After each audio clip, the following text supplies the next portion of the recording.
Hi there, in this video I will show you how to convert image to PDF. So for this, let's open our Play Store app and here search for Office 365 and install the app. Once the app is installed, now open it. So you will be directed to this page here. Click on create and there go to PDF. Now there we have four options. So we will go with importing a photo. Click on it and your gallery will be open up. From here simply choose the image that you want to convert in PDF. Now click on review and edit.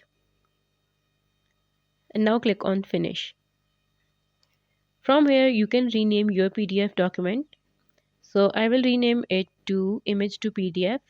You can change the size of the PDF like original, medium and small. So we will go with small and click on save to phone in order to save this PDF in your phone. Now let's open our file manager and go to documents. Let's locate it if we download it or not. Choose PDF. So as you can see we have image to PDF. Open it and as you can see the image is converted in PDF. If you found this video helpful, make sure to like the video and subscribe our channel. See you guys in the next one. Bye.